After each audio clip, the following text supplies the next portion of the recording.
Let's start. And here we have the question based on one word substitution. All right, now let's see the question. An overwhelming desire. You see that. And you see that overwhelming is nothing but an excessive desire. For what? You see that.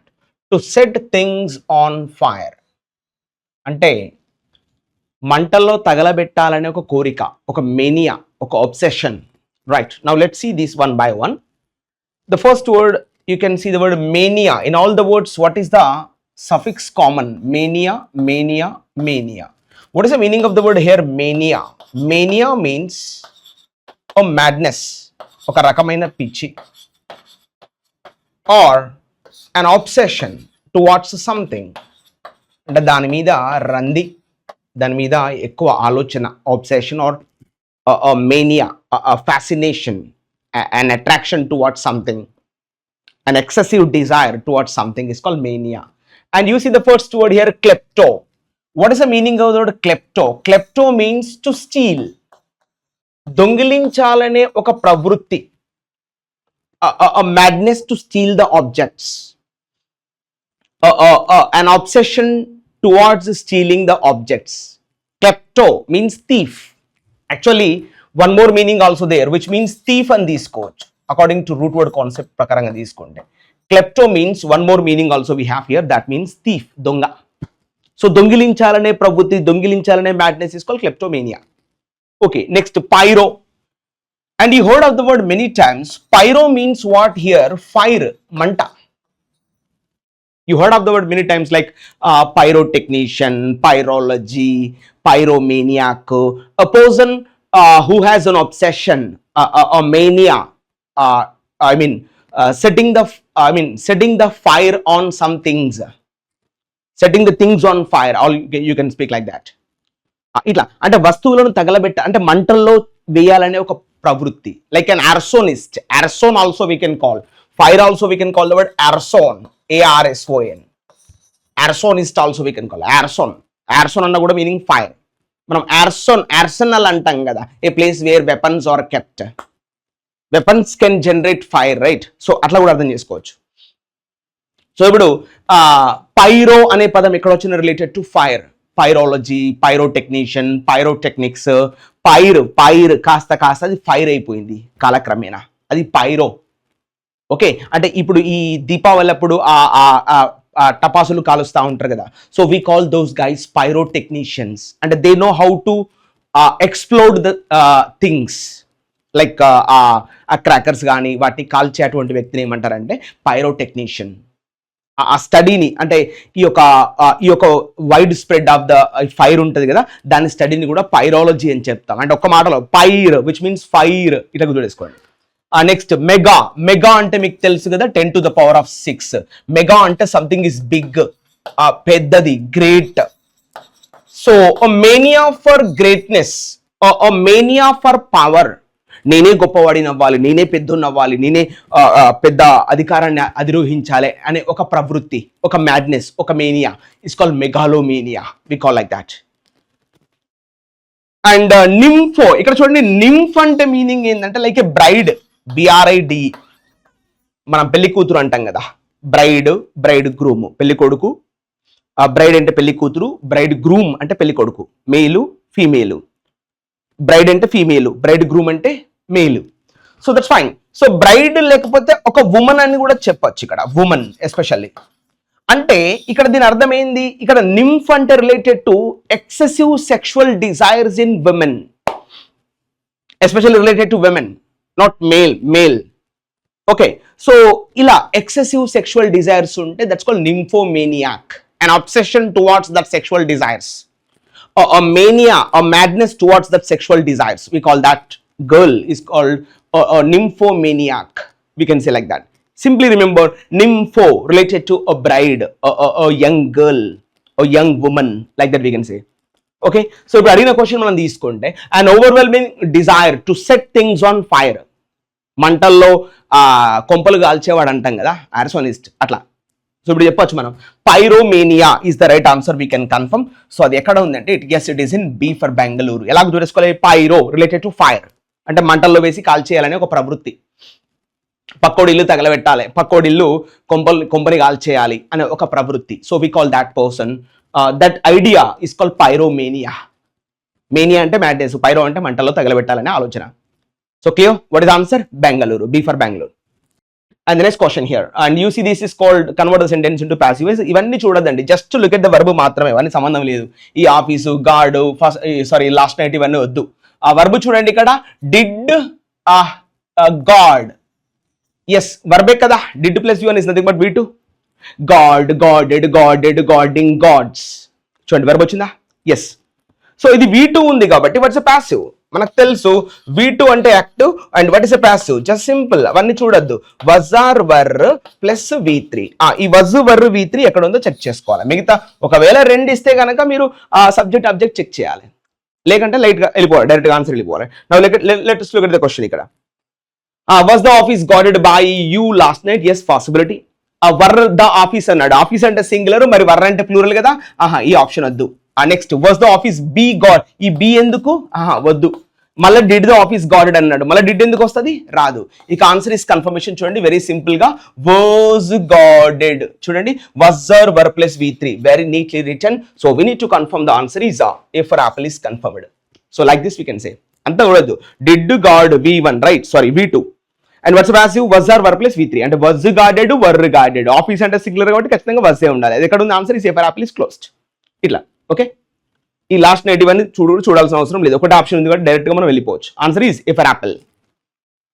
And next, meaning the idiom of the underline segment అన్నాడు. So after presenting all the evidence, ఇది కాస్త హోల్లో పెట్టుకోవాలి, ఈ భాగాన్ని చదవాల్సిన అవసరం లేదు కదా. ఇప్పుడు సబ్జెక్ట్ ఏంటి? The lawyer. A lawyer? ఆ లాయరు. వర్బ్ ఏంటి? టోల్డ్. V1 V2? V2. ఎవరికి చెప్పాడు? The jury. ఆ జూరీకి చెప్పాడు. ఏమని చెప్పాడు? ఇప్పుడు మళ్ళీ సబ్జెక్ట్ ఏంటి? దా బాలు. ఏ బాలు? ఆ బాలు. వర్బ్ ఏంటి? ఈజ్. V1. ఎక్కడుందంట ఆ Balu? Is in your court now. Balu నీ కోర్టులో ఉంది, ఇప్పుడు నువ్వే డిసైడ్ చేయాలి whether it is right are wrong, what to do, what not to do. That is your choice, your responsibility, your will and wish to do, what not to do. Because the ball is in your court. బంతి నీ కోర్టులో ఉంది, ఇప్పుడు నీదే దయా దాక్షిణ్యం నీ మీద ఉంటుంది ఆధారపడి. బాల్ నా కోర్టులో ఉంటే I can do anything what ever I want, but the ball is in your court. You need to do, what not to do, what is wrong and what is right, what is true and what is false. That you need to decide. That is your responsibility. కాబట్టి ఆ segment లో ఆలోచించాలి. Inaction అంటే తెలుసు కదా, కొంచెం apathetic way of behaviour, nonchalant, stoic, not in an active mode. Inaction, not that much active, is called inaction. సంబంధం లేదు. Blaming someone, right? Indicting someone, I mean alleging someone, charging someone, accusing someone, సంబంధం లేదు. So disappointment means disagree, unhappy, you know, showing the displeasure is called disappointing, unsatisfying. So final ga the ball is in your court anandanik cheppadaniki em cheppala answer? The responsibility is yours, what to do, what not to do. That's called the ball is in your court, means the responsibility is yours, what to do, what not to do. So we need to confirm answer is Delhi. Okay. And next, you see this is called passage. Now let us read the passage. Okay na, climate change. ఇవాళ వాతావరణ మార్పు. ఇక climate change అంటే direct గా answer లకు మనం వెళ్ళిపోవచ్చు. వాస్తవంగా క్వశ్చన్ ఈ ప్యాసేజ్ చదవాల్సిన అవసరం కూడా లేదు. If you read daily the Hindu editorial or whatever the upcoming latest editions that come in the newspapers, if you focus on them daily, so no need to read the passage also. Directly you can go to the options. Let me show you also how to go directly to the answers. ఎలా వెళ్ళొచ్చు అనేది కూడా ఒకసారి చూద్దాం clear గా. Now let's focus on that particular question also. Okay. Now, if you look at the question number 1, what is the primary driver? And what is the primary factor? What is the primary reason for climate change mentioned in the passage? అయితే direct ఒకసారి option చూద్దాం. Natural solar variations కి అవి ఎక్కడో ఆకాశంలో 1000-2000 కిలోమీటర్లు జరుగుతున్నాయి. Solar variations కు మనకేం సంబంధం? ఇది అసలు యాక్చువల్గా ఇది పిక్చర్ లోకి కూడా రాదు. ఓషన్ కరెంట్స్ అంటే ఈ యొక్క వేవ్స్ వల్ల ఏమైనా క్లైమేట్ చేంజ్ ఏమైనా మార్పు అవుతుందా? అది సంబంధం కూడా లేదు. అంటే డైరెక్ట్ కట్ చేస్తున్నాను ప్యాసేజ్ చదవకుండా. నెక్స్ట్, వల్కానిక్ ఎరప్షన్స్ వల్ల ఏమైనా క్లైమేట్ చేంజ్ జరుగుతుందా? అవి ఎప్పటి నుంచో జరుగుతున్నాయి, వాటి వల్ల ఎలాంటి ప్రాబ్లం లేదు. ఇది కూడా తప్పు. ఇక డైరెక్ట్ గా మన ఆన్సర్ ఇదే అయ్యి ఉంటుంది. Human activities like burning fossil fuels, మానవ కారణాలు ఏవైతే ఇప్పుడు ఈ సహజ వనరులను మండిస్తున్నాడు. Burning fossil fuels like petrol, diesel, coal, వీటి వల్ల పెద్ద ఎత్తున క్లైమేట్ చేంజ్ జరుగుతుంది. ఇవాళ వానాకాలంలో వర్షాలు వేల మీద లెక్క పెట్టచ్చు. నెలకు ఒక వర్షం, మూడు నెలలు ఉంటుంది కదా, 3 నెలలకు 3 వర్షాలు అంతే, వెరీ లిమిటెడ్. ఎండాకాలం అయితే మొత్తం మిగతా అన్ని రోజులు ఎండాకాలమే. వానాకాలంలో మూడు నెలలు ఉంటుంది కాబట్టి, లేకపోతే 4 నెలలు ఉంటే 4 నెలలకు 4 వర్షాలు అంతే, వేల మీద లెక్క పెట్టచ్చు. ఇవన్నీ కారణం ఏంటి? ఈ ఫాసిల్ ఫ్యూయల్స్ ని బర్న్ చేయడం. ఇవాళ అయిన దానికి, కాని దానికి, చిన్నదానికి, పెద్దదానికి ప్రతి ఒక్కరు బండి నడుపుతున్నాడు. దానివల్ల ఫాసిల్ ఫ్యూయల్స్ ధ్వంసం అవుతున్నాయి. అవునా, కోలు, పెట్రోల్, డీజిల్ నాశనం చేస్తున్నాడు. దానివల్ల క్లైమేట్ చేంజ్ పెద్ద ఎత్తున జరుగుతుంది. పంటలు, వివిధ రకాల జీవరాశులు అన్ని చనిపోతున్నాయి. మానవుడు ఒక్కడే దీనికి అంతటి కారణం అని డైరెక్ట్గా మనం రోజు ఎడిటోరియల్ చదువుతూ ఉంటాం. ఎస్ అను. సో డైరెక్ట్గా ఇప్పుడు ఆన్సర్ కన్ఫర్మ్ చేయొచ్చు, డి ఫర్ ఢిల్లీ. ఒకవేళ ప్యాసేజ్లో చూసుకున్నా కూడా సేమ్ ఆన్సర్ ఉంటుంది, నో డౌట్. మిగతా ఆన్సర్స్ కూడా పిక్చర్లో కూడా రావు. కాబట్టి ఆన్సర్ ఏం చెప్పొచ్చు? D for Delhi is closed. And the next point, here you can confirm, how does climate change affect coral reefs? Coral reefs ఎక్కడ ఉంటే సముద్రం యొక్క అడుగు భాగంలో ఉంటాయి. According to the passage, coral reefs అనేది ఏ విధంగా అఫెక్ట్ అవుతున్నాయి అని అడుగుతున్నాడు. ఓకే, చూద్దాం. It enhances their growth. Climate change coral reefs ని చంపేస్తుంది, ఎన్హాన్స్ చేయట్లేదు. కాబట్టి రాంగ్. ఎన్హాన్స్ అంటే develops, right? So it is not developing, it is indirectly it is preceding their growth, not proceeding, right? It is receding their growth. So kabatti ఇది రాదు. It stabilizes weather patterns. Climate change అంట weather patterns stabilise చేస్తుందా? లేదు, complete గా unstable చేసేస్తుంది. రావాల్సిన సమయంలో వర్షాలు రావట్లేదు, కొట్టాల్సిన టైంలో ఎండలు కొట్టలేదు, పెట్టాల్సిన టైంలో చలి కూడా పెట్టట్లేదు. మొత్తం మారిపోయింది కథ అంతా. So it destabilises weather patterns. యాక్చువల్గా పాజిటివ్ కాదు, నెగిటివ్ అని చెప్పాలి. ఇది కూడా రాదు. Next, it reduces marine dependency. Climate change అనేది మరీన్ డిపెండెన్సీ మీద ఏమైనా మనం తగ్గుతున్నామా? లేదు, still we are depending heavily on marine dependency. ఎక్కువ మనం మరీన్ పిన్ ఆధారపడి ఉంటున్నాం. మరీన్ అంటే ఓషన్ డిపెండెన్సీ తగ్గిందా? లే, రోజు రోజుకు పెరుగుతుంది. సో కాబట్టి ఇది కూడా సంబంధం లేనటువంటి answer. It causes bleaching due to warmer oceans. ఇది పాసిబిలిటీ. వాళ్ళ సముద్రాలు వేడెక్కుతున్నాయి, తద్వారా ఈ బ్లీచింగ్ కి గురవుతున్నాయి ఒక కోరల్ రీఫ్స్. బ్లీచింగ్ అంటే they are losing their colour and they are losing their chromaticism. అంటే వారి యొక్క కలర్ ని కోల్పోతున్నాయి. తద్వారా కోరల్ రీఫ్స్ మీద ఆధారపడి బతుకుతున్నటువంటి చాలా రకాల జీవజాతులు చచ్చిపోతున్నాయి because of bleaching of coral reefs. Coral reefs ఇవాళ బ్లీచింగ్ కి గురవుతున్నాయి, ఎందుకంటే సముద్రాలు వేడెక్కుతున్నాయి, తద్వారా కలర్ కోల్పోతున్నాయి, తద్వారా అవి బతకలేకపోతున్నాయి సముద్రంలో. సో కోరల్ రీఫ్స్ మీద ఆధారపడినటువంటి వేల రకాల జీవజాతులు కూడా ఈ సముద్రంలో చచ్చిపోతున్నాయి ఇండైరెక్ట్ గా. సో దీనికి అంతటి కారణం ఎవరు? క్లైమేట్ చేంజ్, వాతావరణ మార్పులు. సో కాబట్టి డైరెక్ట్ గా ప్యాసివ్లో చెప్పాడు, మీరు కావాలంటే చూసుకోవచ్చు. ఇట్ కాజెస్ బ్లీచింగ్ అని చెప్పాలి. Yes, due to warmer oceans. ఇవాళ సముద్రాలు వేడెక్కుతున్నాయి, అవునా? Because of what? Burning the fossil fuels, అవునా? సో కాబట్టి డైరెక్ట్ గా ఆన్సర్ కన్ఫర్మ్ చేయొచ్చు, డి ఫర్ ఢిల్లీగా మనం క్లోజ్ చేయొచ్చు. What is answer here? Delhi. So ప్యాసివ్లో కూడా తీసుకోవచ్చు. ఇక్కడ మీరు కావాలంటే చూడొచ్చు, బ్లీచింగ్ అనే పదంగా నడుతూ ఉంటుంది. If you want you can, I show you also right now. Here you can see that potentially right coral reefs కదా. డైరెక్ట్ గా చూడొచ్చు, ఫస్ట్ ప్యాసేజ్ లో మీరు చూడొచ్చు క్లియర్ గా. These changes, you see the subject, these changes. చూడండి, threat అంటే ప్రమాదంలో పడే biodiversity, the variety of life forms that sustain ecological balance. ఇవాళ వాతావరణం బ్యాలెన్స్ లో ఉండడానికి మానవుడు ఒక్కడే బతుకుతే సరిపోదు. ఈ భూమి మీద ఉన్నటువంటి ప్రతి ఒక్క జీవరాశి బతుకుతేనే ఈ ఈకాలజీ బ్యాలెన్స్ లో ఉంటది. ఏ క్రిమి కీటకం చేయాల్సిన పని క్రిమి కీటకం చేస్తుంది. భూమిని కాపాడడంలో ఎంతో, ఈ సాయిల్ ని కాపాడడంలో ఎంతో పాత్ర పోషిస్తున్నాయి. కానీ మానవుడు చేస్తున్న దుశ్చర్యల వల్ల అవన్నీ చచ్చిపోతున్నాయి డైరెక్ట్ గా. సో అందుకని ఏమంటున్నాడు? The variety of forms that sustain ecological balance. అవి వాళ్ళ ఇబ్బందుల్లో ఎరకాటంలో పడిపోతున్నాయంట ఈ మార్పుల వల్ల. They are threatened because of this climate changes. ఇంకేమంటున్నాడు చూడండి, species unable to adapt means adjust or migrate.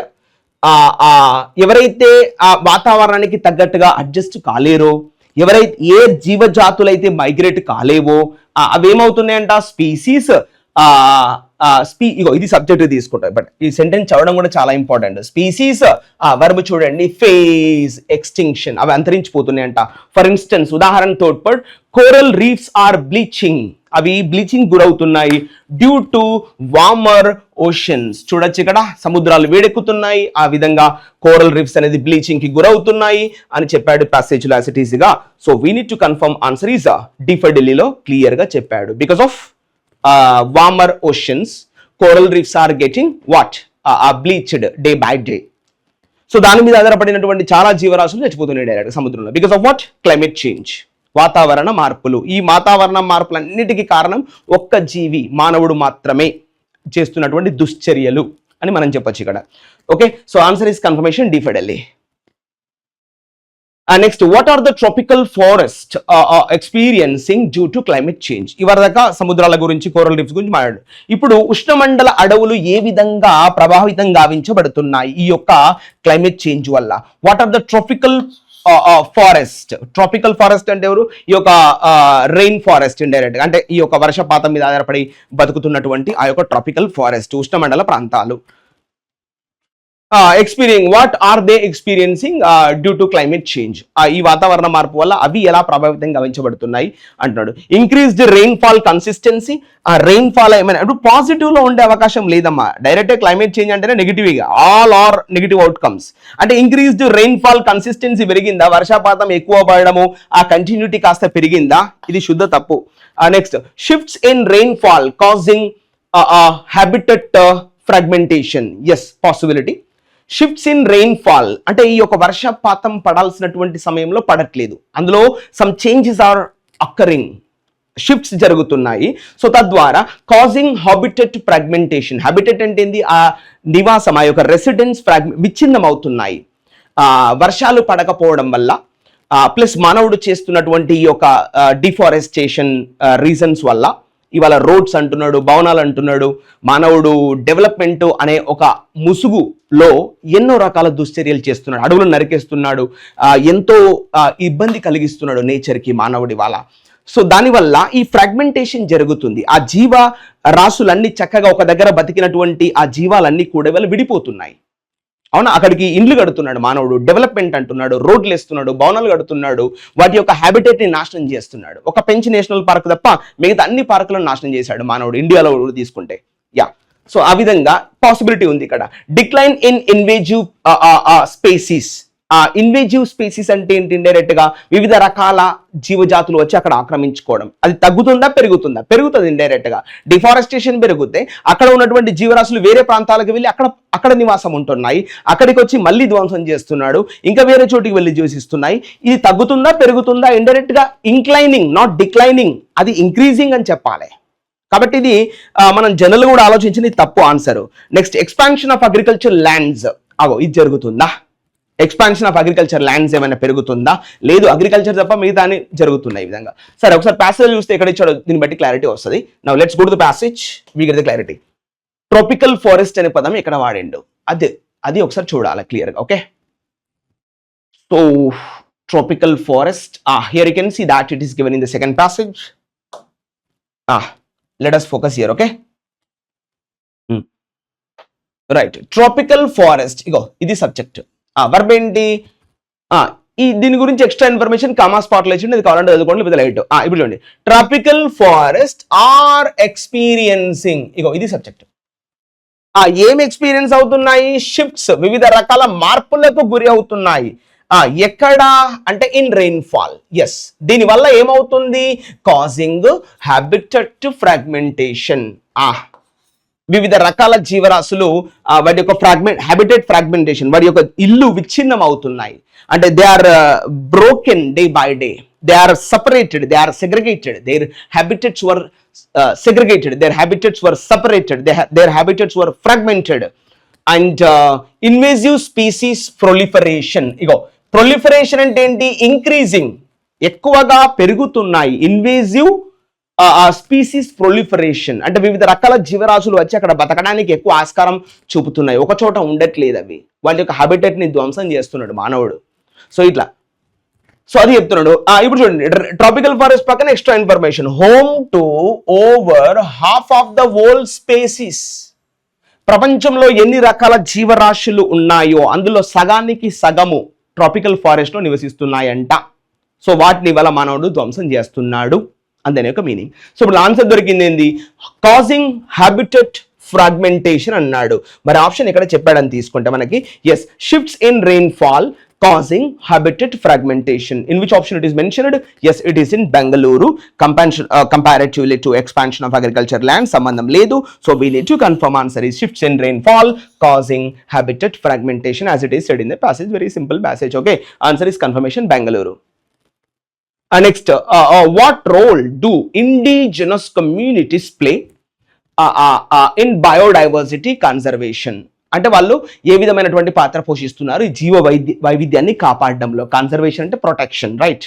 Okay, so నా చూద్దాం ఇక్కడ ఇచ్చాడు లాస్ట్ ప్యాసేజ్ అంటే here you can see clearly here biodiversity loss also affects human societies as it diminishes ecosystem services such as pollination, water purification and carbon sequestration అంటే storing, carbon ని వివిధ రకాలుగా store చేయడాన్ని కార్బన్ సెక్వెస్ట్రేషన్ అని చెప్తా ఉంటాం. So ఇలాంటి problems మానవుడు ఫేస్ చేస్తున్నాడు, వివిధ రకాల జీవజాతులే కాకుండా. మరి మానవుడు తగ్గచ్చు కదా? తగ్గడు. సో ఆ విధంగా ఇండిజినస్ కమ్యూనిటీస్, ఇప్పుడు చూడొచ్చు మీరు సబ్జెక్టు ఇండిజినస్ కమ్యూనిటీస్, వివిధ రకాల కమ్యూనిటీస్ అంటే స్పెషల్ గా ఆ ప్రాంతంలో బతుకుతున్నటువంటి లోకల్ అన్నట్టు. ఇండిజినస్ అంటే లోకల్. ఆ వర్బ్ చూడండి, అడ్వకేట్ అంటే సజెస్ట్. వాళ్ళు ఏమని సలహా ఇస్తున్నారు అంటే ఫర్, చూడండి, అడ్వకేట్ ఫర్ ట్రెడిషనల్ నాలెడ్జ్ అంటే సంప్రదాయబద్ధమైనటువంటి తెలివి, ఈ వెస్టర్న్ నాలెడ్జ్ కాదు, traditional knowledge in conservation strategies. ఓకేనా? ఇవాళ జీవరాశులను కాపాడడంలో ట్రెడిషనల్ నాలెడ్జ్ మనం వాడితే బాగుంటది. ఈ వెస్టర్న్ ఐడియాలజీ, ఈ క్రూడ్ సెన్స్ ఆఫ్ రియాలిటీ వద్దు, ఆ సెన్సిటివ్ సెన్స్ ఆఫ్ రియాలిటీనే కావాలి పర్యావరణాన్ని కాపాడుకోవాలంటే అని రైటర్ యొక్క ఉద్దేశం అక్కడ. ఓకే, సో కాబట్టి ఈ ఇండిజినస్ కమ్యూనిటీస్ ఎవరు అంటే మీకు బ్రాకెట్లో ఇచ్చాడు extra information. Often stewards of biodiverse lands. Stewards అంటే ఇండైరెక్ట్గా ఏంది? One who protects, one who guards, one who conserve the particular diversity. So we call them stewards. మనం అంటాం కదా stewardship అంటే one who protects, one who helps, one who guards. So we call that person steward అని చెప్తాం కదా. So అట్లా అన్నట్టు. So ఇప్పుడు మీకు అర్థమైపోయింది. indigenous communities advocate for traditional knowledge in conservation strategies. ఓకేనా? వాటిని కాపాడాలంటే ఎలాంటి తెలివి కావాలంటే ట్రెడిషనల్ నాలెడ్జే కావాలి. నీ సూపర్ ఇదొద్దు అంటున్నాడు ఇండైరెక్ట్ గా. So now let's go to the question please. ఇప్పుడు they advocate for what? Traditional knowledge in strategies, as it is said in the passage. You may take this one. They oppose protected areas. No, they suppose indirectly, right? So they promote deforestation. No, they promote afforestation. Okay, అడవుల నరికివేత కాదు, అడవుల పెంచడానికి ఉపయోగపడతారు వాళ్ళు. They ignore ecosystem services. No, they protect, they show their interest indirectly, not ignore. They show their interest. So that is also wrong option. So finally we can conclude the option. They are advocating that yes, following the traditional knowledge in conservation strategies. వీటిని కాపాడడంలో traditional నాలెడ్జే కావాలి మాకు, మీదొద్దు అని అంటున్నాడు indirect గా. ఓకేనా? Writer మళ్ళీ వాళ్ళే ఇవన్నిటిని చంపేస్తారు. వాళ్ళే అసలు అది విచ్చలవిడి అన్నట్టు. ఈ మనిషి ఎత్తు ఇంకొక మనిషి ఉంటుంది, ఆ జీవము, దాన్ని చంపేసి తింటా ఉంటాడు. వీళ్ళు చిన్న చిన్నగా ఏదో కోళ్ళు అవి ఇవి కోసుకొని తింటే మాత్రం తప్పు. ఇది వీళ్ళు చేస్తున్నటువంటి లెక్కలు అంతా కూడా ఒక ఏంది అది, దాన్ని ఏమంటారు, ఆటోమేషన్ చేశారు ఈ ఫుడ్ విషయంలో కూడా. అయినా ఈ బీఫ్ అని చెప్పి అదని చెప్పి దాన్ని ఆటోమేషన్ చేసి పడేశారు. ఈ వెస్టర్న్ ఐడియాలజీ ఏదైనా సరే ఆటోమేషన్, ఈ crude ideality. No, nature doesn't accept your crude sense of reality. Nature wants your sensitivity. Nature wants your that smooth way of mindset. Don't want the crude sense of reality. Nature is asking that. Okay, so I hope you understand what is my intention. Answer is confirmation, A for apple. And next, what is necessary to address biodiversity loss from climate change? అసలు ఏం కావాలి అని అడుగుతుండ్రు writer. చూద్దాం. Global cooperation and policy reforms. ఇప్పటికే చాలా policies ఉన్నాయి. Yes, of course ఇది కావాలి. So ignoring greenhouse gas emissions. Ignore చేయొచ్చా GHGని? నో, ఇప్పటికే నష్టపోతున్నాం. Next, elimination of technological innovations. No, technological innovations కావాలి యాక్చువల్గా, ఇది కూడా తప్పు. Increasing extreme weather conditions. No, అవి తగ్గాలి. ఎక్స్ట్రీమ్ ఇంక్రీజ్ కాదు, డిక్రీజ్ చేయాలి. ఇవాళ extreme weather conditions like droughts, ఒక్కసారే వర్షాలు పడడము, లేకపోతే మొత్తానికి వర్షాలు లేకపోవడము, ఫ్లడ్స్ లేకపోతే డ్రాట్స్, ఇలాంటి ఫ్యామైన్స్, ఇలాంటి పెద్ద పెద్ద వెదర్ ప్యాటర్న్స్ మనం రాబోయే రోజుల్లో కూడా ఫేస్ చేస్తామంట ఈ యొక్క వెదర్ మనం మాట వినకపోతే. సో అట్లా అన్నట్టు. So however without drastic reductions in green house gas emissions, projections indicate up to 1 million species could vanish by 2050. Addressing this crisis requires global cooperation, policy reforms, and individual actions like reducing carbon footprints to preserve the intricate web of life on our planet. Intricate means very complex. ఎందుకంటే ఇవాళ మానవుడు ఒక crude ఐడియాలో బతుకుతున్నాడు. నేను ఒక్కరిని బాగుంటే చాలు, మిగతా పక్క జీవరాశులు అన్నింటినీ చంపేస్తా, నేను పెస్టిసైడ్స్ వాడి భూమిలో ఉన్న సారాన్నంతా చంపేస్తా అంటున్నాడు. అసలు ఈ బేసిక్ ఐడియా కూడా లేదు. ఎంతో కాలంగా భారతదేశము సస్టైన్ అవుతూ వచ్చింది. ఇలాంటి పెస్టిసైడ్స్ లేకుండా, ఇవి ఏం లేకుండా చక్కగా బతికినటువంటి దేశం భారతదేశం. దీన్ని సర్వనాశనం చేసి మళ్ళీ వాళ్ళు ఏదో కొత్తగా మనకే ఫిలాసఫీలు చెప్తున్నారు, ఎలా బతకాలి, నువ్వు ఎలా ఉండాలి, చెట్లను పూజించద్దు, వీటిని పూజించద్దు.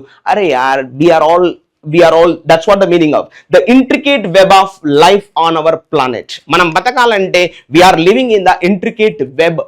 అలాంటి ఒక చిక్కైనటువంటి, అలాంటి ఒక కాంప్లెక్స్ వెబ్లో మనం బతుకుతున్నాం ఇవాళ. సో అట్లా కాకుండా మిగతా వాటి అన్ని చంపేసి నేను ఒక్కనే బతుకుతా అని మానవుడు ముందుకెళ్తున్నాడు. But it never happens, that we know clearly. So కాబట్టి you hope you understand what my intention. Global cooperation and policy reforms. So it is said in option A for apple. So we need to confirm answer is here. A for apple is finalized. Okay, what is the answer? A. And next, this is arrangement kada. Now let's see. Pronouncement of the final judgment. Pronouncement and yes, announcement kada. So final judgment and ఇది మనకు అర్థమవుతుంది. Final అంటే చివరిది, అంటే దాదాపు P అనేది last లో ఉండాలి. ఎన్ని ఆప్షన్లు, ఆల్మోస్ట్ ఈ ఒక్క ఆప్షన్ తప్ప మిగతా అన్ని ఆప్షన్లో పి లాస్ట్ లో ఉంది. ఓకేనా, చూద్దాం మరి. So filing of the case and submission of pleadings. అయినా మనం ఫస్ట్ ఏదైనా కేసు పెట్టాలంటే ఫస్ట్ మనం ఫైల్ చేయాలి పోలీస్ స్టేషన్లో. అది కాస్త కోర్టుకి వెళ్తుంది, కోర్టులో ప్రొసీడింగ్స్ జరుగుతాయి. అప్పుడు లాయరు, జడ్జు వీళ్ళందరూ కూర్చొని చట్ట ప్రకారంగా దాన్ని ఇంటర్ప్రిట్ చేసుకొని మనకు ఫైనల్గా తీర్పు ఇస్తారు, ఫైనల్ జడ్జిమెంట్ ఇస్తారు, ఆ ఫైనల్ వర్డిక్ట్ ఇస్తారు. ఎసాను. సో కాబట్టి ఇప్పుడు మనకు లాజిక్ దొరికింది. Filing of the case, first మనం కేసు ఫైల్ చేస్తాం అంటే క్యూతో స్టార్ట్ అవ్వాలి, పీతో ఎండ్ అవ్వాలి. ఎస్, ఇక్కడ ఆప్షన్ ఏలో పాసిబిలిటీ లేదు. ఆప్షన్ ఏలో ఆర్తో స్టార్ట్ అవ్వాలన్నాడు, లేదు. ఆఫ్ కోర్స్ ఇక రెండు ఆప్షన్లో క్యూతో స్టార్ట్ అయింది. మరి క్యూఆర్ఆ క్యూఎస్ ఒకసారి చూద్దాం. So filing the case and submission of pleadings, మన యొక్క రిక్వెస్ట్లు అన్ని కూడా వాళ్ళ ముందు పెడతాము. ఇక్కడ లాయర్ ఉంటాడు, అక్కడ జడ్జి ఉంటాడు. ఇప్పుడు వీళ్ళు ఏం చేస్తారు ఇప్పుడు examination of evidence and arguments by both sides అయినా, డిఫెండెంట్ అదేవిధంగా డిఫెండెంట్ ఆ యొక్క అఫెండెంట్ ఇద్దరి మధ్యలో ఉన్నటువంటి ఆ ప్రొసీడింగ్స్ చాలా జాగ్రత్తగా ఎగ్జామిన్ చేస్తారు, పరీక్ష పెడతారు, ఇన్వెస్టిగేట్ చేస్తారు, సెర్చ్ చేస్తారు. సో కాబట్టి బాగానే ఉంది. ఇక్కడ examining of evidence and arguments by both sides. ఆ తర్వాత ఏం చేస్తారు, ఇప్పుడు చట్టాన్ని పట్టుకొస్తారు. Interpretation of law and application to the facts of the case చేసుకొని ఫైనల్ ఏం చేస్తారు, pronouncement of the final judgment, చివరికి తీర్పిస్తాడు. అంటే ఇప్పుడు ఆర్ఎస్ఐ ఎస్ఆర్ఆ, ఆర్ఎస్ కావాలి, ఎస్ స్టార్టింగ్. ఇప్పుడే చట్టం ఇంటర్ఫియరెన్స్ లోకి రాకూడదు, ఫస్ట్ ఎగ్జామినింగ్ ద ఎవిడెన్స్ చేయాలి, ఆ తర్వాత చట్టాన్ని పట్టుకొస్తారు. అంటే ఆర్ఎస్ ఇస్ ద కాంబినేషన్. మరి ఆర్ఎస్ ఎక్కడ ఉంది, it is in Delhi. So answer is confirmation, D for ఢిల్లీలో ఆర్ఎస్ ఉంది. So we need to finalize answer is confirmation here, D for Delhi is closed. ఈ విధంగా చేసుకోవాలి. ఓకేనా, right answer is Delhi. And next, what is this homonym of the word called rich? Homonym అంటే తెలుసు కదా, same spelling and pronunciation same ఉంటుంది, but usage is different. Rich అంటే ఒకటి ధనవంతం, ధనికుల opposite of poor is called rich కదా, అక్కడ కూడా మనం వాడతాం మనం. సో ఒకసారి చూద్దాం ఇక్కడ ఏం వాడి, the soil. What is subject right now, the soil. మనం ఉన్నటువంటి ఈ నేల, ఈ భూమి. వర్బ్ చూడండి, వోస్. వివనా వీటువా, వీటు అప్పట్లో, అప్పుడు ఇప్పుడు కాదు. The soil in the garden, ఇది కాస్త హోల్లో పెట్టుకోవడం చదవద్దు. ఆ వర్స్ ఎలా ఉందంట, రిచ్ అంటే ఫుల్లీ ఫర్టైల్ అంటున్నాడు ఇండైరెక్ట్ గా. ఇక్కడ రిచ్ అంటే ఏం మీనింగ్ తీసుకోవాలి, సారవంతమైనది. భూమి రిచ్ పూర్ ఉండదు, భూమి ఫర్టైల్ నాన్ ఫర్టైల్ ఉంటుంది. అయినా రిచ్ ఇన్ మినరల్స్, వైటమిన్స్, ఈ యొక్క ఎలిమెంట్స్ లో రిచ్ గా ఉంటది. అంటే ఫర్టైల్ నాన్ ఫర్టైల్, ఇక్కడ మీనింగ్ ఏమొచ్చింది, fertile. And with nutrients for planting. With nutrients, దేని కొరకు న్యూట్రియంట్స్, ఎస్ మొక్కలని నాటడానికి, ఫర్ ప్లాంటింగ్. ఇది కాస్త హోల్లో పెట్టుకుంటాం. ఇప్పుడు మనం చూస్తే రిచ్ అనేది మనకు అర్థమైపోయింది, సో ఫర్టైల్ భూమికి సంబంధించింది. మరి ఆప్షన్ ఏ చూద్దాం, the billionaire. What is subject right now, the billionaire. Yes verb ఏంటి lived rich lifestyle. Yes అక్కడేమో భూమి గురించి, ఇక్కడేమో మనిషి యొక్క వెల్త్ గురించి మాట్లాడుతున్నాడు. ఎస్ పాసిబిలిటీ ఉంది, హోమోనిమ్ తీసుకుందాం. Next the land is rich అంటే ఫెర్టైల్ కదా. ఎస్ అంటే సేమ్ సినోనిమ్ వాడిండు, మనకు వద్దు ఇది కాంటెక్స్ట్ వేరే మారిపోవాలి. ఇక్కడ ల్యాండ్ గురించే, ఇక్కడ కూడా ల్యాండ్ గురించే, వద్దు వద్దు. Ashok wanted to buy a land that is rich, ఇగో ఓకేనా, మళ్ళీ ల్యాండ్ గురించే. ఎస్ ఇది కూడా వద్దు, మనకు వేరే కాంటెక్స్ట్ కావాలి. So farm lands rich earth అంటే రిచ్ ఫర్టైలిటీ ఉన్నటువంటి భూమి యీల్డెడ్ అ బౌంటిఫుల్ హార్వెస్ట్ మంచి లాభాన్ని మంచి పంటను అందించిందంట అలాంటి ఒక భూమి. సో ఇప్పుడు రిచ్ ఎర్త్ అంటే ఏమని చెప్పాలి, ఎస్ ఫర్టైల్ సాయిల్ అని చెప్పాలి. సో ఇది కూడా సేమ్ లాజిక్ ఇచ్చింది, వద్దు. ఫైనల్ గా ఆన్సర్ ఏం చెప్పాలి ఇప్పుడు, నాన్ ఎర్త్ కు సంబంధించినటువంటి ఇన్ఫర్మేషన్ ఎక్కడ ఉంది, బిలియనీర్ కు సంబంధించిన information it is in A for apple. Answer is confirmation A for apple. Okay. And next, antonym of the underlined word. You know that the new math concept was baffling at first. Baffling and unable to understand. It's very tricky. It's very confusing, right? It's very bewildering. Okay, na adi emi ardham labyrinth, maze, confuse, కొంచెం రహస్యం అన్నట్టు ఏమి అర్థం కావట్లేదు అక్కడ ఏముందో. Enigmatic, hidden, latent ఇవన్నీ లాగొచ్చు synonyms. మరి అపోజిట్ అన్నాడు కదా, అంటే బాగా అర్థమవుతుంది అని చెప్పాలి. కాబట్టి ఇప్పుడు ఎల్యూజివ్ అంటే సినోనిమా అంటేనిమా, ఎస్ ఎల్యూజివ్ నేచర్.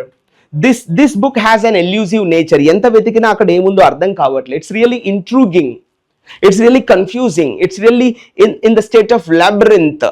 ఏమీ అర్థం కావట్లేదు. సినోనిము ఇట్ ఈస్ ఆడ్ అంటే not even, something uneven, unable to understand, it is something weird, strange, abnormal, in general, odd. Synonym. Mysterious is also synonym. మనం అంటాం కదా mystery is a noun, mysterious is an adjective. But అర్థం ఒకటే, ఏమీ అర్థం కావట్లేదు, confusing గా ఉంది, బాఫ్లింగ్ గా ఉంది, బివిల్డరింగ్ గా ఉంది. సో ఇవన్నీ సినోనిమ్స్. మరి ఆపోజిట్ అర్థం అవుతుంది, బాగా అర్థం అవుతుంది అంటే ఏం చెప్పాలి, yes it is comprehensible, yes it is understandable, yes it is perceivable, it is able to get something.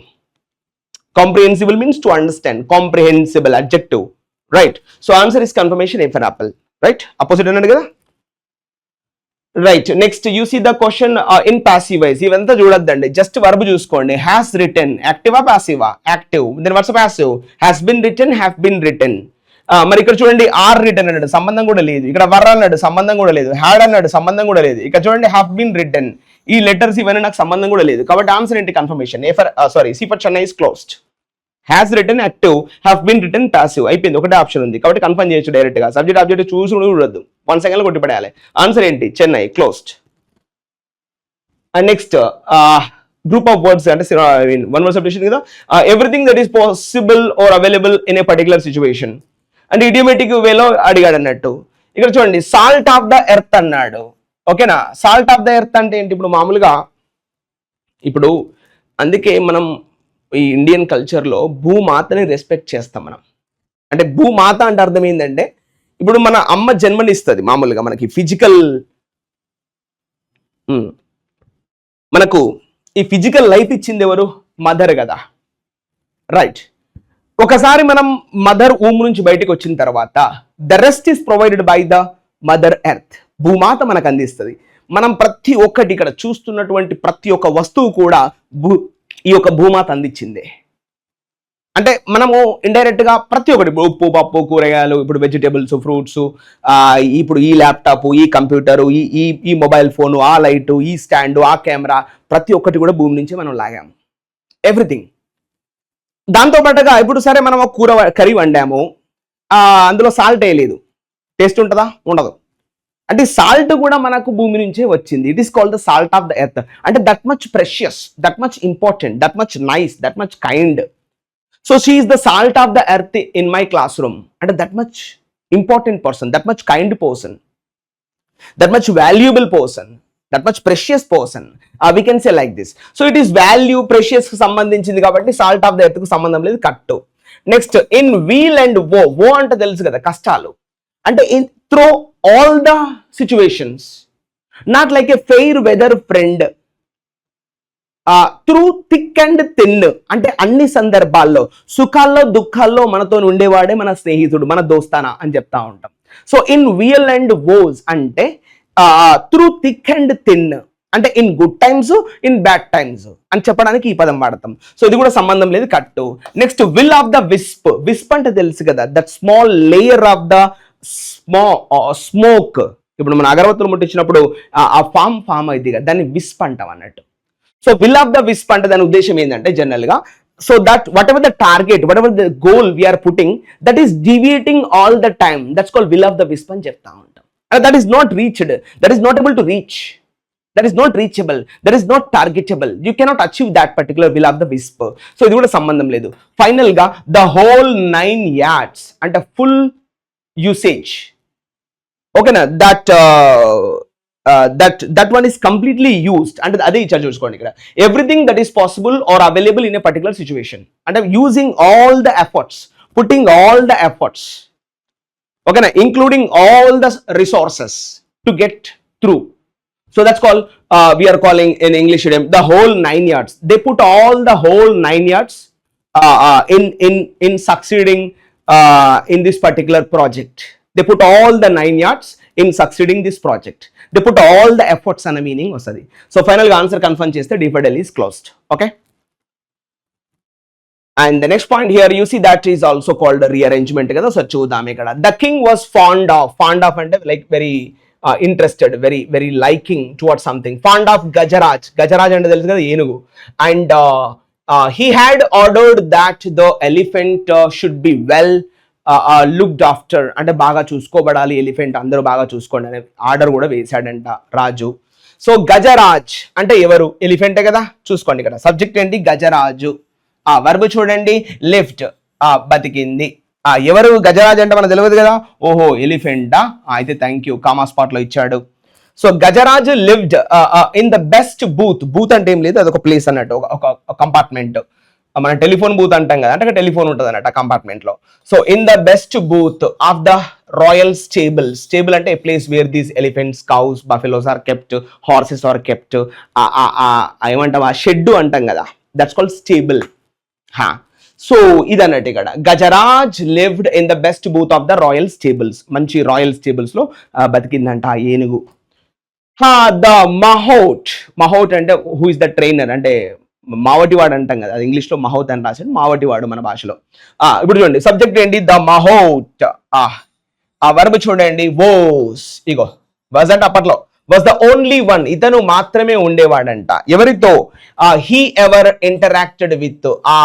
గజరాజుతో interact అయ్యేది మాత్రం ఒక్క మావటి మాడే ఇంటరాక్ట్ అయ్యాడు, ఇంకో ఏనుగు కూడా లేదు పాపం దాంతో పాటుగా అని రైటర్ యొక్క ఉద్దేశం. Are the elephant trainer.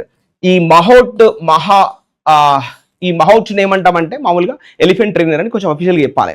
మావటి వాడు అని మనం అంటాం, కొంచెం తెలియని వాళ్ళకు ఎలిఫెంట్ ట్రైనర్ అట్లా. సో డెస్పైట్ రాయల్ కంఫర్ట్స్, దీన్ని బట్టి మనం ఆన్సర్ లాక్ చేయొచ్చు. Despite royal comforts. ఈ మన గజరాజ్ ఎక్కడ ఉంటున్నాడు అంటే రాయల్ స్టేబుల్స్ లో ఉంటున్నాడు కదా, అంటే అంత రాయల్టీ ఉన్నా కూడా అంత యొక్క మీనింగ్. ఏమైంది ఆయనకు? గజరాజ్ వాజ్ సాడ్, దుఃఖంలో ఉన్నాడంట అప్పట్లో. బికాజ్ ఎందుకు? He had no friends. మావటివాడు ఉన్నాడు, మావటివాడు ఫ్రెండ్ ఎందుకు అవుతాడు? కాదు, ఇంకో ఏనుగు ఉంటేనే ఫ్రెండ్. సో ఇట్లా తనతో ఇంకో ఏనుగు లేదు కాబట్టి కొంచెం సాడ్ గా ఉండేదంట పాపం ఈ గజరాజు అప్పట్లో. ఇది పాయింట్. అయితే దీన్ని బట్టి మనం ఆన్సర్ లాక్ చేయొచ్చు. ఇది నెగిటివ్ సెన్స్ లో ఉంది, మరి పాజిటివ్ ఎక్కడ ఉంది? బి ఉంది. అంటే బి తర్వాత ఏం రావాలి? బీడీ కాంబినేషన్ రావాలి. బెంగళూరు ఢిల్లీ కాంబినేషన్ వెతకాలి, అంతేగాని డీబీ కాదు, ఢిల్లీ బెంగళూరు కాదు, బెంగళూరు ఢిల్లీ కాంబినేషన్ ఉండాలి. మరి చూద్దాం ఒకసారి. ఇక్కడ చూడండి డీబీ అన్నాడు కట్టు, ఇక్కడ చూడండి డీబీ అన్నాడు కట్టు, ఇక చూడండి డీబీ అన్నాడు కట్టు. ఇక బీడీ వరుస ఎక్కడ ఉంది? ఇక్కడ ఉంది. మధ్యలో ఏ వచ్చింది అనుకోండి, సరే దట్ ఈస్ యాక్సెప్టెడ్. డి తర్వాత డి ఉందా లేదా? ఉంది. ఎక్కడ ఉంది? Yes it is Chennai. So answer is confirmation C for Chennai. అంటే ఫస్ట్ వన్ ఏం రావాలి? గజరాజ్. అంటే ఫస్ట్ ఆ పేరే రావాలి కదా. ఎక్కడ ఉంది? Lived in the best booth of the royal stables. ఆ తర్వాత ఏ, మరి రాయల్ కింగ్డమ్ కాబట్టి కింగ్ ఉంటాడు అక్కడ. కింగ్ ఏం చెప్తున్నాడు మరి? ద కింగ్ వాజ్ అంటే ఆ రాజు. ఏ రాజు? ఆ రాజు. ఎలా ఉండేవాడైనా? Was fond of Gajraj. Gajraj అంటే చాలా ఇష్టం ఆయనకు. అండ్ హీ ఆర్డర్డ్, మరి అందరికి ఆర్డర్ వేశాడు ఏమని? That the elephant should be well looked after, అందరూ బాగా చూసుకోవాలి ఎలిఫెంట్ ని, వదిలేయకండాలి అని చెప్పాడు. మరి ఇంత మంచి ఫెసిలిటీస్ ఇచ్చినప్పటికీ గజరాజ్ ఎలా ఉన్నాడు? Despite royal comforts Gajraj was sad and he had no friends. మరి ఎవరు దోస్తానా ఉన్నది గిన్నది ఎవరు అంటే ఎస్ మావటి వాడు మాత్రమే దోస్తుగా ఉన్నాడు. అది సరిపోదు గజరాజ్కి, ఆయన ట్రైనర్ అవుతాడు, దోస్తు కాదు. సో కాబట్టి ఇప్పుడు దీన్ని బట్టి చూస్తే answer is confirmation, Chennai is closed. Okay, the next question. Right, now let's take this question. You can see here more appropriate synonym of the given word అని అడిగాడు. Right, with is winsome personality. Winsome అంటే ఏంది? Attracting, alluring, captivating, enchanting, bewitching, అంటే మంచి అట్రాక్టివ్గా ఉన్నదని చెప్పడాన్ని winsome personality and kind words. He quickly became. చూసారా ఈ సెంటెన్స్ సబ్జెక్ట్ ఏమొస్తుంది? హీ వస్తుంది. వర్బ్ చూడండి బికేమ్ వస్తుంది. ఈ స్టార్టింగ్లో ఉన్న ఈ భాగాన్ని ఏమని చెప్పాలి? ఇదంతా కూడా ప్రిపోజిషనల్ ఫ్రేజ్లో కింద పెట్టుకొని పక్కన పడేసుకొని దీన్ని ముట్టుకోవద్దు. సరే, అందులో పదాన్ని అండర్లైన్ చేసి మనం అడిగాడు. విన్సమ్ అంటే అట్రాక్టింగ్, అపీలింగ్, చామింగ్, ఎన్చాంటింగ్, ఇట్లా మనం తీసుకుంటాం. సినోనిమ్ అన్నాడు కదా. సో హిలేరియస్ అంటే కొంచెం కామెడీకి సంబంధించింది కదా, కామెడీ, కామికల్కి సంబంధించింది, కొంచెం హాస్యం, హ్యూమరస్కు, లాఫింగ్కి సంబంధం లేదు. సొలెమ్, ఇది చాలా ఇంపార్టెంట్. దీన్ని ఎలా రాస్తారంటే మార్కెట్లో సొలెమ్ రిలీజియస్ ప్రాక్టీసెస్ అని రాస్తారు. సొలెమ్ రిలీజియస్ ప్రాక్టీస్ అని రాస్తారు. అంటే చాలా సీరియస్ మతాచారాలు. ఇప్పుడు ప్రతి మతంలో, ఇప్పుడు హిందూయిజం, క్రిస్టియానిజం, బుద్ధిజం, సిక్కిజంలో, ఇస్లామిజంలో ప్రతి మతంలో కొన్ని ఆచారాలు ఉంటాయి. ఆ ఆచారాలని ఫాలో అవ్వడాన్ని ఏమంటారంటే సొలెమ్ రిలీజియస్ ప్రాక్టీసెస్. అంటే grave, serious, very stringent, strict అన్న మీనింగ్ వస్తుంది అన్నట్టు. సీరియస్ అని గుర్తుపెట్టుకోండి. సొలెమ్ అంటే serious, S for serious, close, ఈ సంబంధం లేదు. ఇక క్యాజువల్ అంటే జనరల్ కూడా సంబంధం లేదు. ఇక చామింగ్ అంటే synonym of the word winsome, attracting, appealing, enchanting, ఓకేనా, అట్రాక్టింగ్, ఇవన్నీ పదాలు వస్తాయి. కాబట్టి ఆన్సర్ ఏం తీసుకోవాలి? Yes, Bengaluru is confirmed. And the next point, you see that substitute for the underlined phrase అన్నాడు. Let's see that the picnic blanket. వాళ్ళు blanket తీసుకెళ్తారు కదా పిక్నిక్ పోయేటప్పుడు, అది ఆ పిక్నిక్ బ్లాంకెట్. వర్బ్ చూడండి, was laid into. Laid into అనేదానికి proper phrasal verb ఏం లేదు. ఎక్కడ పరిచారంట ఆ బ్లాంకెట్ ని అంటే under the shade of a tree. చెట్టు కింద నీడలో ఆ బ్లాంకెట్ లో పిల్లలందరూ పిక్నిక్ పోతారు కదా, ఆ పెద్ద బ్లాంకెట్ అక్కడ పరిచారంట. చక్కగా దాన్ని డిస్ట్రిబ్యూట్ చేశారు, దాన్ని ఆర్గనైజ్ చేశారు చక్కగా. So with snacks and drinks spread across it. అందులో ఇంకేమున్నాయి? స్నాక్స్, డ్రింక్స్ కూడా వాళ్ళందరూ పిల్లలు పెట్టుకున్నారంట. ఇది పాయింట్. సో ఇప్పుడు పాయింట్ చూద్దాం. లైడ్ ఆన్ అంటే అర్థమైంది పుట్ సంథింగ్ ఆన్ అని మీనింగ్ వస్తుంది జనరల్గా. లైడ్ ఆన్, లైడ్ ఆన్ అంటే to keep something on another surface. I laid my book on the table.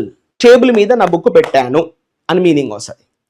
So ఇప్పుడు మామూలుగా పరిచారు, డిస్ట్రిబ్యూట్ చేశారన్న కాన్సెప్ట్ ఇక్కడ ఆ బ్లాంకెట్ని, అంతేగాని ఎక్కడో పెట్టారని మీనింగ్ కాదు. నిజంగానే బ్లాంకెట్ నా టేబుల్ మీద పెడతారని చెప్పొచ్చు. Yes, the blanket was laid on the table అని చెప్పొచ్చు. కానీ ఇక్కడ పరిచారు నీట్గా అని మీనింగ్ వస్తుంది. కాబట్టి ఈ లైడ్ ఆన్ అనే దానికి సంబంధం లేదు, జస్ట్ కట్. లైడ్ లో అంటే just like to put something below the surface, అంటే కొంచెం లోవర్ పొజిషన్లో పెట్టడాన్ని లైడ్ లోన, ఎస్ లైడ్ లో అండర్ దాని మీనింగ్ వస్తుంది. చెట్టు కింద ఇంకా కింద పెట్టడం కాదు, అక్కడ పరిచారు అన్న మీనింగ్ రావాలి. ఇది కూడా సంబంధం లేదు. నెక్స్ట్ లైడ్ ఆఫ్ అంటే తెలుసు కదా, డిస్మిస్డ్ అయినా రిమూవ్డ్ అన్న మీనింగ్ వస్తుంది. Several employees were laid off by Amazon, by TCS, by different software companies మనం చూస్తూ ఉంటాం న్యూస్ పేపర్లో. This many employees were laid off అంటే they were removed, they were dismissed from the services అన్న meaning వస్తుంది. సంబంధం లేదు ఇక్కడ. ఫైనల్గా ఆన్సర్ ఏంది? Yes, the blanket was laid out. Laid out అంటే distributed, I mean dispersed, I mean just like organized properly under the shade of a tree అని చెప్పాలి. So that one is placed here clearly in answer C for Chennai is closed. Okay. And the next point, you see that correct word to fill in the blank. By the recent criticism, ఎవరో అతని criticise చేశారంట. So the company CEO, ఇప్పుడు subject చూడండి, the companies CEO. Verb చూడండి, వవర్డ్ అంటే promised, వాగ్దానం చేశాడు.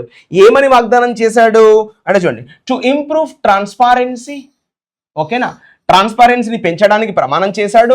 మరియు అకౌంటబిలిటీ అంటే ఆ రెస్పాన్సిబిలిటీ కూడా పెంచడానికి ప్రమాణం చేశాడు. ఓ పక్క అతన్ని క్రిటిసైజ్ చేశారు, అయినప్పటికీ అంటే దానివల్ల అతను కొంచెం he was not happy, he was unhappy. Still he promised that what ఆ యొక్క ట్రాన్స్పరెన్సీ, అకౌంటబిలిటీ కోసం అతను వాగ్దానం చేశాడంట. ఓకేనా, ఎందుకంటే అతను క్రిటిసిజం చేశారు, మరి ఇంకా మళ్ళీ చేయకూడదు కదా, అందుకే ప్రామిస్, నేను ఇంకెప్పుడు అట్లా తప్పులు చేయను అని ప్రామిస్ చేశాడు. సో మరి వాళ్ళు ఏం చేశారు అంటే ఇతను ఎలా ఉన్నాడు? అన్ఫేజ్డ్. అన్ఫేజ్డ్ అంటే calm, quiet, silence, harmonious, equanimous అన్న మీనింగ్ వస్తుంది. unfazed and not something shaked by the criticism, very cool, composed, harmonious, silent, quiet, ఇలా ఉండడాన్ని అన్ఫేజ్డ్. కాదు అతను కొంచెం అన్హ్యాపీగా ఫీల్ అయ్యాడు, క్రిటిసైజ్ చేస్తే కామ ఉండం కదా.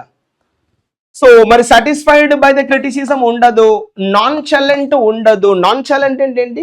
అన్రెస్పాన్సివ్, అపాథెటిక్, స్టాయిక్, కొంచెం not showing any pleasure or displeasure, to be neutral అలా. సో ఇది కూడా రాదు. ఇక డిస్ప్లీజ్డ్ బై ద క్రిటిసిజం అంటే just become unhappy by the criticism. He was not pleased, he was not happy, he was unhappy by the criticism. అందుకని he promised to do something XYZ. కాబట్టి answer is confirmation here. Bengaluru is finalized. Okay. And next, every Indian should from acts of corruption. అంతే కదా, corruption నుంచి ప్రతి ఒక్క Indian దూరంగా ఉండాలి. So every Indian should show from, సంబంధం ఉందా? లేదు. షో కాదు, ప్లెడ్జ్ కాదు. ఇన్సిస్ట్, మామూలుగా ఇన్సిస్ట్ ఆన్ వస్తుంది. మామూలుగా ఇన్సిస్ట్ ఆన్ అంటే just like stressing on the matter and meaning, అది రాదు.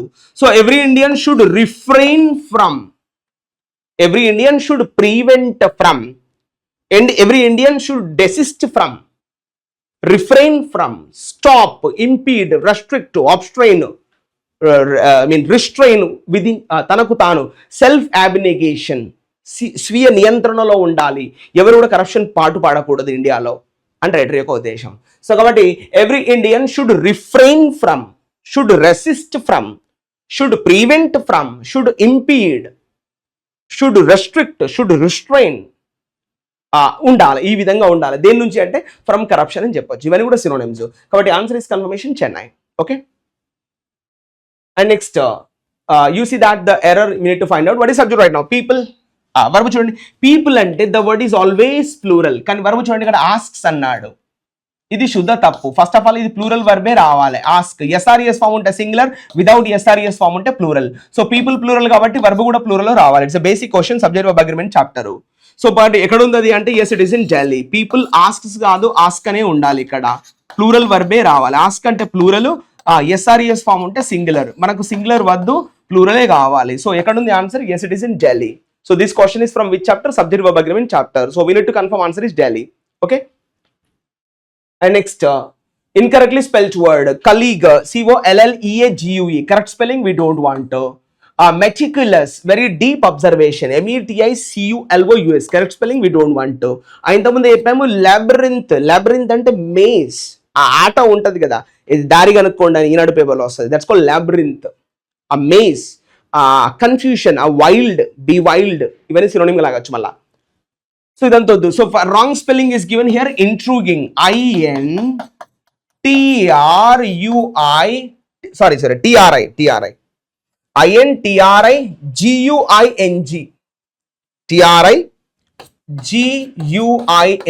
ఇగో ఇది ఇంట్రూయింగ్ యొక్క స్పెల్లింగ్. ఇది వర్బ్ యాక్చువల్ గా మనకు ING ఫామ్ ఇచ్చాడు. ఇంట్రూగ్, ఇంట్రూగ్డ్, ఇంట్రూగ్డ్, ఇంట్రూయింగ్, ఇంట్రూస్. ఇగో ఇక్కడ ING form. INTRIGUING. Yes, intriguing అంటే something unable to understand. Something is confusion. Something is creating confusion. Something is enigmatic, hidden, latent.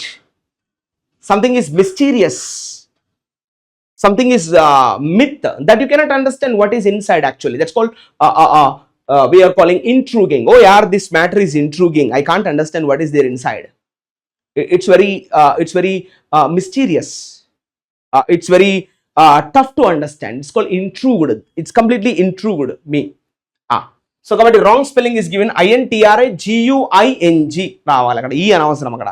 Okay. So answer is confirmation Bengaluru. And next, he learned to endure hunger and cold.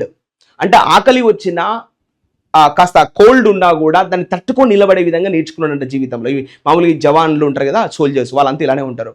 So endure అంటే ఏంటంటే tolerant, be tolerant, suffer, facing the hardships is called endure. అంటే కొనసాగించడం అన్నట్టు. ఇక్కడ డ్యూర్ అంటే long time అన్నట్టు. ఇక duration అంటేనే రిలేటెడ్ టు టైం అన్నట్టు. ఎంతో కాలం కొనసాగడాన్ని డ్యూరేషన్ అంటాం మనం.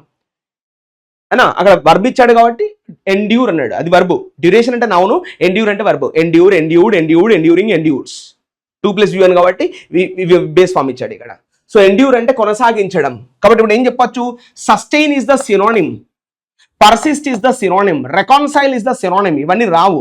మరి రెసిస్ట్ అంటే ఏంటి? Yes, prevent, impede, stop, restrict, abstain, object, ఆపడం. నాట్ ఎండ్యూరింగ్, అక్కడికి ఆపేసుకోవడం. ఇక రెసిస్ట్ అంటే స్టాప్, ఓకే, డెసిస్ట్, ఇట్లా మనం చెప్తా ఉంటాం. కాబట్టి answer is confirmation. Opposite of endure is resist, అంటే ఆపేయడం, అడ్డుకోవడం. ఇక అక్కడికే ఆపేయడం, ఇక కొనసాగింపు లేకపోవడం. It's called resist. రెసిస్ట్ అంటే వర్బ్, మీరు వినే ఉంటారు. రెసిస్టెన్స్ అంటే నౌను, రెసిస్టెంట్ అంటే అడ్జెక్టివ్, రెసిస్టెంట్లీ అంటే అడ్వర్బ్. అర్థం ఒకటే, అడ్డుకోవడం. So answer is confirmation here Chennai. Okay, and next you see this is called error, find out చేయమంటాడు. ఇమీడియట్లీ అన్యూటీ ప్లాన్స్ అన్నాడు. మీకు తెలిసి ఇక్కడ అన్యూటీ ప్లాన్స్ అనేది నౌన్ కదా అన్నా. సో అన్యూటీ ప్లాన్స్ నౌన్ అయినప్పుడు ఇక్కడ ఏం రావాలి? అడ్జెక్టివ్ రావాలి. కానీ ఏమి ఇచ్చాడు? ఇమీడియట్లీ అన్నాడు. అడ్వర్బ్ వద్దు, అడ్జెక్టివ్ కావాలి. సరే, ఇది మీరు నౌన్ గా, ఇది సబ్జెక్ట్ గా తీసుకుంటే ఇక్కడ ఫ్రమ్ ఎన్షూరర్స్, ఇది కాస్త హోల్లో పెట్టుకుంటే ఇక్కడ వర్బ్ చూడండి. ఆర్, ఇది verb. Are usually the best way to secure a fixed regular income for those who can not actively manage their money. So ఇదంతా కూడా ఇన్సూరెన్స్ గురించి ఇచ్చిండు. బేసిక్ ఐడియా ఫస్ట్ లోనే దొరికిపోయింది. ఇక్కడ మనకు కావాల్సింది అడ్వర్బ్ కాదు, ఈ ప్లేస్ లో ఇమీడియట్ అన్యూటీ ప్లాన్స్ అని కావాలి. అడ్వర్బ్ వద్దు, అడ్జెక్టివే కావాలి. సో ఇక్కడ ఏం రాయాలి మనము? ఇమీడియట్ అని రాయాలి. IMMEDIAT. సో ఇది అడ్జెక్టివ్ కింద తీసుకుంటాం. మనకు కావాల్సింది అడ్వర్బ్ కాదు. ఇట్స్ ఎ బేసిక్ ఐడియా మనకి ఉండాలి. ఎందుకంటే ఇక్కడ అన్యూటీ ప్లాన్స్ అనేది నౌను, దానికి అడ్జెక్టివ్ కావాలి. సో దీన్ని బట్టి చూస్తే ఆ భాగం ఎక్కడ ఉంది అంటే ఎస్, ఇట్ ఈస్ ఇన్ బెంగళూరులో ఉంది ఆ part. So answer is confirmed B for Bengaluru. Okay, and you see this is called convert sentence into indirect speech అన్నాడు. ఒకసారి చూస్తే the principal said to the student. ఇక్కడ సెట్ టు అంటే yes, it is in the past tense, we can convert the sentence into indirect speech. And moreover ఇక్కడ చూసుకుంటే had organized అన్నాడు. Past perfect tense లేకపోతుంది. అదేవిధంగా మళ్ళీ second part తీసుకుంటే and who had managed, ఇది కూడా పాస్ట్ పర్ఫెక్ట్ టెన్స్ లోనే ఉన్నది. అంటే కింద కూడా ఖచ్చితంగా పాస్ట్ పర్ఫెక్ట్ టెన్స్ లోనే ఉండాలి, ఇంకెక్కడికి పోవడానికి వీల్లేదు. మరి ఇప్పుడు ఢిల్లీలో తీసుకుంటే ఆప్షన్ హూమ్ హ్యాడ్ అన్నాడు. ఇక్కడ హూ అనేది ఇది యాక్టివేస్ పాసివేస్ లో ఇది కాదు, హూ అనేది హూమ్ గా పోవడానికి. కాబట్టి ఇది కూడా తప్పు. ఇక్కడ హూమ్ అన్నాడు, ఇది కూడా తప్పు. ఇక్కడ బాగానే ఉంది. Who had organised the cultural event before the committee arrived. Who managed అన్నాడు. ఇక్కడ మీరు గమనించుకుంటే ఇక్కడ సింపుల్ పాస్ట్ టెన్స్ లోకి వెళ్ళిపోయాడు. ఇలా వెళ్ళొద్దు, హ్యాడ్ ప్లస్ V3 లోనే రాయాలి. సో దీన్ని బట్టి చూస్తే సెకండ్ ఆప్షన్ కూడా రాంగ్. ఇక మిగిలిపోయిన ఆన్సర్ ఒకటే ఉంది కాబట్టి ఖచ్చితంగా ఆన్సర్ ఈ సేఫర్ ఆపిల్ గా తీసుకుంటాం. కాబట్టి చూడండి, ఇక్కడ సెట్ అనేది ఆస్క్డ్ గా పోయింది. ఇక్కడ who itself is acting like a conjunction. ఇక్కడ హ్యాడ్ ప్లస్ V3 చక్కగా ఉంది. మళ్ళీ ఇక్కడ కూడా had plus who had managed, ఇది కూడా చక్కగా ఉంది. సో దీన్ని బట్టి చూస్తే answer is confirmed, A for apple is finalized. ఈ విధంగా 1 సెకండ్ లో కొట్టిపడేయాలి answer. What is answer? A, closed. And the next point, you see the word homonym, the word spring. మనకు 2 రకాల స్ప్రింగ్స్ ఉంటాయి. మనం ఇప్పుడు ఈ ఆటోమొబైల్, ఈ యొక్క మెకానిక్స్ లో స్ప్రింగ్ సిస్టమ్ ఉంటుంది ఆ కుషనింగ్ ఇవ్వడానికి, రైట్? ఇదే స్ప్రింగ్ మనం వెదర్ లో కూడా వాడతాం. స్ప్రింగ్ సీజన్ అని చెప్పేసి, రెయినీ సీజన్ అని చెప్పేసి. సో ఆ స్ప్రింగ్ సీజన్ ఎక్కడ ఉందో చూడాలి. You know she brought on new spring mattresses. Yes, ఆ మ్యాట్రెసెస్ లో ఏమున్నది? స్ప్రింగ్ ఉంటుందంట. ఓకే, అంటే ఇప్పుడు మెకానికల్ ఆబ్జెక్ట్ కదా. He replaced the broken spring. Yes, it is also mechanical object, మనకి వద్దు, కాంటెక్స్ట్ డిఫరెంట్ కావాలి. So the mattresses had a comfortable spring inside. ఇది కూడా మెకానికల్ డివైజ్, మనకి వద్దు. So he repaired the spring. Yes, mechanical spring వద్దు. So flowers bloom అంటే blossom beautifully in spring season. Yes, it is not related to a mechanical device. It is used as homonym correctly. So answer is confirmation, D for Delhi ga తీసుకుంటాం. What is answer finally? Delhi. And next you see this question is based on again convert sentence and indirect speech. మీకు తెలుసు the coach said to, yes it is in past tense కాబట్టి convert చేయొచ్చు. Don't leave the ground. చూసారా? So ఈ point important. Don't అనేది మామూలుగా like an order గా తీసుకుంటాం, రైట్? కమాండ్, డిమాండ్, ఆర్డర్, బయటికి వెళ్ళకండి ఇట్లా చెప్తారు కదా. సో సరే, అది ఏమైనా కూడా అక్కడ కమాండ్ ఉంది, ఇది ఇంపరేటివ్ సెంటెన్స్ కాబట్టి కింద నాట్ టు ప్లస్ V1 ఉండాలి. ఏముండాలి? నాట్ టు ప్లస్ V1 అని, excuse me, not to plus V1 అనే ఒక కాంటెక్స్ట్ రావాలి కింద. నెగిటివ్ కాబట్టి నాట్ టు ప్లస్ V1, అదే పాజిటివ్ అయితే 2 ప్లస్ V1, అంతే కదా. సో మన కింద తీసుకుంటే ఇక్కడ మళ్ళీ ఆప్షన్ లో డోంట్ లీవ్ అన్నాడు, ఇది రాకూడదు. ఇక చూడండి, the coach asked the players not to leave. To not leave కాదు, నాట్ టు లీవ్, అది స్టాండర్డ్ ఫ్రేజ్, మారకూడదు, తప్పు. So the coach told the players not to leave the ground, బాగుంది. మరి ఇక్కడ ఆప్షన్ ఏలో తీసుకుంటే the coach said that the players don't leave, మళ్ళీ don't అన్నాడు, ఉండకూడదు, నాట్ టు లీవ్ అనే ఉండాలి. దీన్ని బట్టి చూస్తే ఢిల్లీ ఎగిరిపోయింది, చెన్నై ఎగిరిపోయింది, ఆపిల్ ఎగిరిపోయింది. ఇక right answer is confirmed B for Bengaluru. కాబట్టి చూడండి క్లియర్ గా ఉంది, not to leave the ground before the practice session is completely over as the trainer has important instructions forever. So ఆ విధంగా బెస్ట్ ఆన్సర్ పిక్ చేసుకుంటే answer is బెంగళూరులో clear గా ఉంది. So we need to confirm answer is B for Bangalore. Okay.